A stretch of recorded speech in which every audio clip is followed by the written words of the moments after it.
Welcome back to Disc and Balls Golf Channel, where today we are doing a drone fly-through of my least favorite course in Corpus Christi, West Guth Park.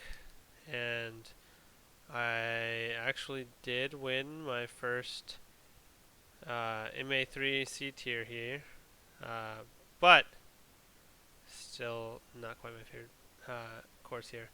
Anyway, this course is actually, it's not badly designed. It's very exposed to the wind. The wind is a major defense on the course. And it's long. It's a long course with a lot of long holes, mostly par threes, long par threes.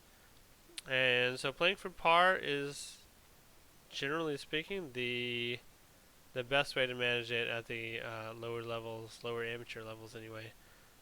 If you can throw 400, 450, it brings a few more birdie opportunities into play, particularly from the red tees, which we will not be going over here because this is primarily for the Third Coast Disc Golf Memorial that I'm setting this up for. So that tournament is going to be very blue tee oriented. That said, I mean it is a beautiful course. It's a definitely in my opinion, a fair course depending on the wind.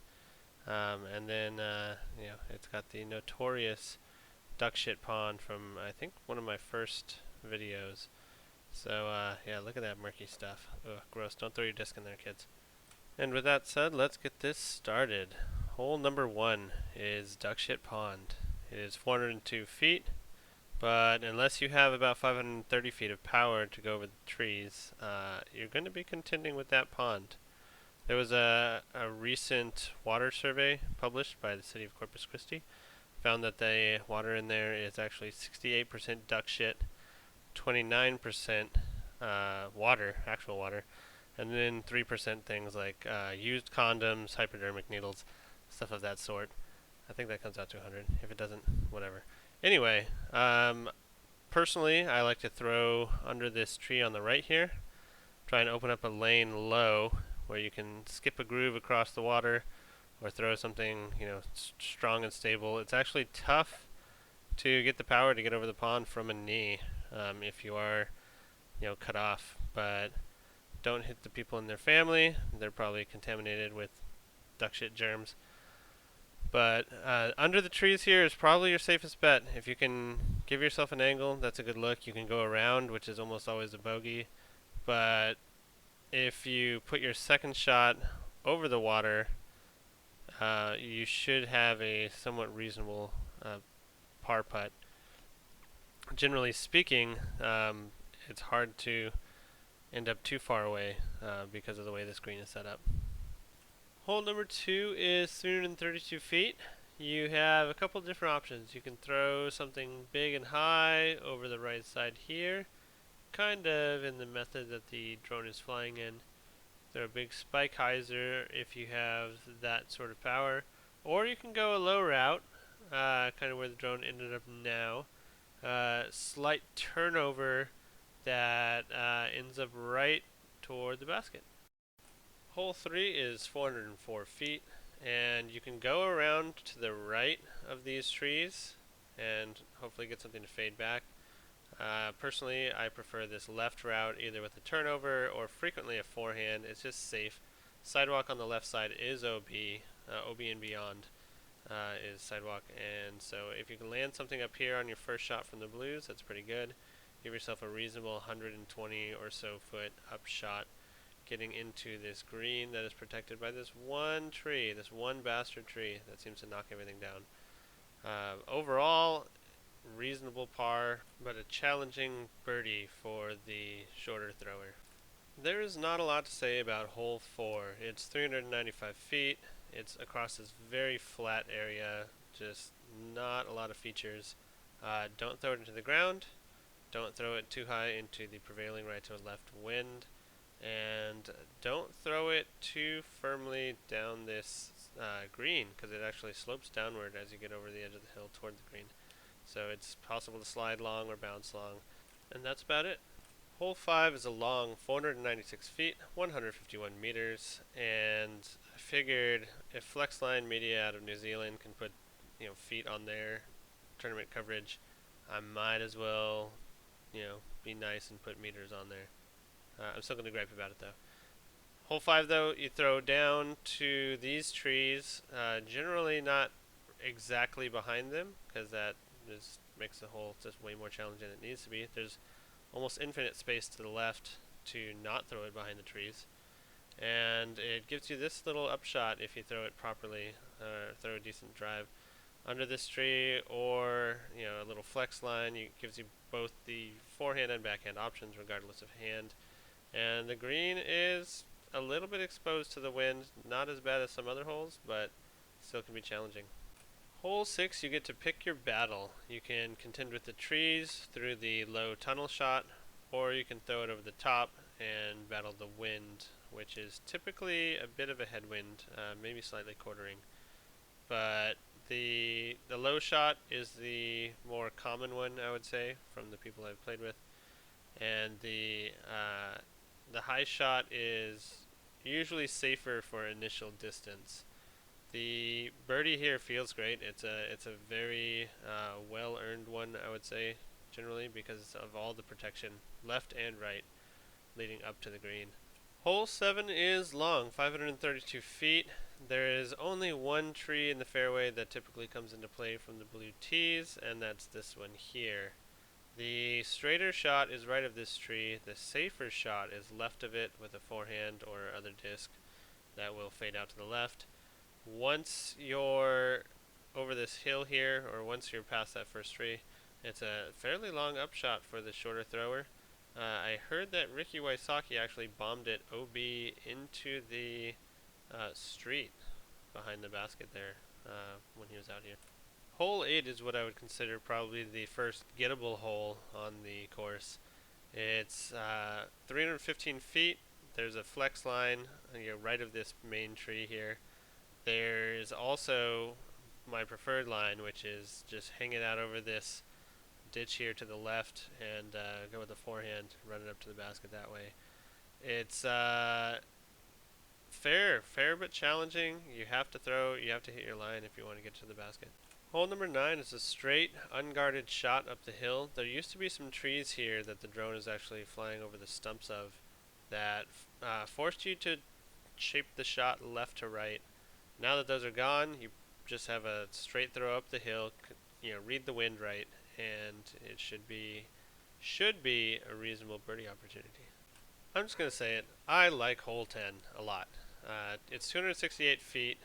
Gives you the option of the low ceiling. You can also spike hyzer something down. But 268 feet is reasonable mid-range or putter, dead straight, under all this stuff. There is a little bit of a downslope where if you juice it, it can go a bit long, brings that OB sidewalk and street into play potentially, but just a fun straight throw. Welcome to the reason West Guth can't host a 20-hole A-tier. Hole 10A has no concrete tee pad and has OB on the right and OB on the left. This tree right here on the left can block left to right shots. The typical play is to go over this tree on the right side here with a right to left shaped shot, landing hopefully around here if you can't reach the basket. From this little plateau, it's a fairly standard upshot, typically into the prevailing wind, and gives you a very reasonable chance to get that par. Hole 10B requires a good wind read. It is 397 feet, street OB, sidewalk right is also OB. The pylons will sometimes come into play, affecting skips that go off the street. Playing to just near this pole is a great play, leaving a very easy upshot for your par. If you have 400 feet of power, this is a great hole to do it accurately. Hole 11 is the only par 4 on the course. It is 630 feet, and it gives you the option of going one of two fairways. Crossing the ditch, usually full of water, is an option. You can go over there for your first shot, or you can play it up this left side, which I think is safer. The safe shot, playing it as a par 4, gives you the opportunity to lay up to here. The water in the ditch, if completely surrounded, is OB, and the right side has the street OB if you do decide to take that route. Hole number 12 is newly repositioned. It's only 220 feet according to the U-disc. I didn't measure it with a rangefinder while I was out there. The sidewalk and right of that is OB. It's mostly going to be a spike hyzer playing the wind. Hole number 13 is the second hole in turkey time, these set of 3 holes that are gettable to just about everyone. It's 228 feet, defended by telephone pole, trees, and nasty slope. If you skip it down that side, it's going to go forever down that hill. Hole 14 is probably my favorite on the course. 247 feet, downhill. It does play shorter because of the downhill. The wind also does weird stuff to it sometimes where you either need to disc up or disc down to get it right. But the OB is the street on the right and the sidewalk beyond. Don't go that far with it. Hole 15 is a tough hole for the shorter thrower. This water hazardy area is OB if your disc is completely surrounded by water. And that's at about 270 to all the way out to about 315 feet. So it's right in that trouble range. Then you got to get up the hill. For someone who can throw that far, that's fantastic. For someone who can't, it's pretty challenging to get it both up here and through these guardian trees. Hole 16 at 490 feet is Corpus Christi's poor man top of the world because the elevation doesn't change much on this course or in Corpus Christi in general. Your first throw will either need to cross the ditch or play out to this right side where it's safer, giving you a reasonable upshot. If you cross the ditch, you are going to typically be throwing a right to left shot for the right-hander that goes over the ditch and comes back, fighting the wind to get back to the basket. Those last 3 holes were rough, so 17 and 18 kind of get back to a relaxing finish, 242 feet uphill for number 17. Usually fighting a left to right crosswind to get up the hill. It's a mid or decent fairway driver, and this one is pretty gettable. Here it is, the final hole, hole 18. It's a slightly drifting right to left shot, or just a big left to right, for me forehand if I take that left route around the trees. Through the trees is pretty scenic, gives you this nicely framed putt if you leave it just short of the basket. Well, there you have it. All 20 holes that will be played during the Third Coast Memorial. That's going to be November 20th and 21st, 2021 in Corpus Christi, Texas.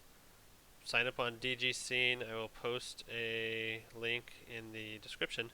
I know not everyone can make it out to Corpus to play these courses in advance of the tournaments and whatnot, so be sure to check out the Ingleside Gold and Ingleside Red videos. I've done drone fly-throughs for both of those.